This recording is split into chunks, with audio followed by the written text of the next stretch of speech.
தேமுதிகவின் மாநில இளைஞரணி செயலாளராக விஜயகாந்தின் மகன் விஜய பிரபாகர் நியமிக்கப்பட்டுள்ளார். தேமுதிக பொதுக்குழு கூட்டத்தில் நடந்தது என்ன? விரிவாக பார்க்கலாம் இந்த செய்தி தொகுப்பில்.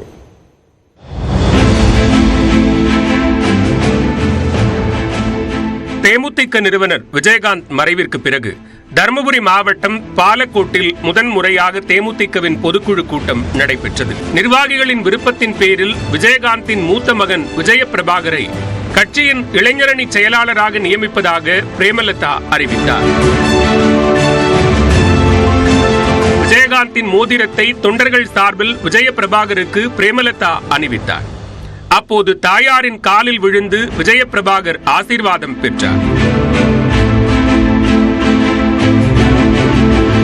பின்னர் தனது சொந்த பணத்தில் 50,000 ரூபாயை பொருளாளராக நியமிக்கப்பட்ட எல்கே சுதீஷுடன் கட்சி வளர்ச்சி பணிக்காக வழங்கினார் பிரேமலதா. அப்போது அவரது காலில் விழுந்து சுதீஷ் ஆசீர்வாதம் வாங்கினார்.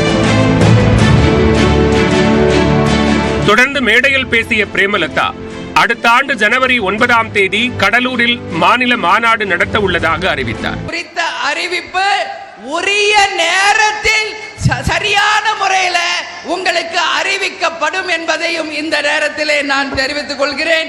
இதனைத் தொடர்ந்து மேடையில் பேசிய விஜய பிரபாகர், தன்னை சுற்றி கூட்டம் வர தான் ஒன்றும் மிகப்பெரிய நடிகர் அல்ல என்றார். ஏன்னா அடுத்தடுத்து உருவாக்கணும். எனக்கு நான் நடிகர் இல்ல, நான் டான்ஸ் ஆடல, ஃபைட் பண்ணல. இன்னைக்கு கூட்டம் பின்னாடி வர்றதுக்கு இன்னைக்கு கேப்டன் மகனாக உங்களோட தம்பியாக இன்னைக்கு நான் வந்திருக்கேன். கண்டிப்பாக தமிழ்நாடு அரசியல்ல ஒரு சின்ன டைனாமிக்ஸ் அப்படி திரும்ப போகுது. அதை நம்மளை நோக்கி வரப்போகுது. காரில் ஏறும்போது ரன்னிங்கிலேயே ட்ரெஸ்ஸை மாற்றியதாகவும் தெரிவித்தார். இன்னைக்கு நான் ஒயிட் அண்ட் ஒயிட்ல இருந்தேன். அப்போ எல்கேஎஸ் அண்ணா சொன்னார், நீ முதல்ல எல்லோ ஷர்ட் பிளாக் பேண்ட் போடணும், அதுதான் இளைஞர் அன்னைக்கு ஒரு அடையாளம் அப்படின்னு. நான் வண்டியில் ஏறிட்டேன். ரன்னிங்லே ஃபோன் பண்ணி ஒரு சட்டை ஒரு பேண்ட் வாங்கி வண்டியிலே ட்ரெஸ் மாற்றி தருமபுரி ஹோட்டலில் இருக்கும்போது ஒயிட் அண்ட் ஒயிட்டில் வண்டிக்குள்ளே இறங்கினேன். வெளியே மண்டபத்துக்கு வெளியே மஞ்சளும் கருப்பும் போட்டு இறங்கினேன். மாமா எப்படிரா அப்படின்னாரு. அதெல்லாம் அப்படிதான், வாங்க போகலாம் அப்படின்னா. கூட்டத்திற்கு பின்னர் நியூஸ் 18 தொலைக்காட்சிக்கு பிரத்யேக பேட்டி அளித்த விஜய பிரபாகர், இனி தங்களது செயல்பாடு வேகமாக இருக்கும் என்றார். தொண்டர்களோட வார்த்தைக்கு மதித்து இனி பொதுச் செயலாளர் இன்னைக்கு இந்த பொறுப்பை என்கிட்ட கொடுத்துருக்காங்க. ஆரம்பமாக தான் என்றைக்குமே நான் நோ சொன்னதில்லை, எதுக்கும் பயந்ததில்லை. அவங்க எந்த பதவி கூட ஏற்றுக்க தயார், கொடுத்தாங்க, சந்தோஷமா ஏற்றுக்கணும்.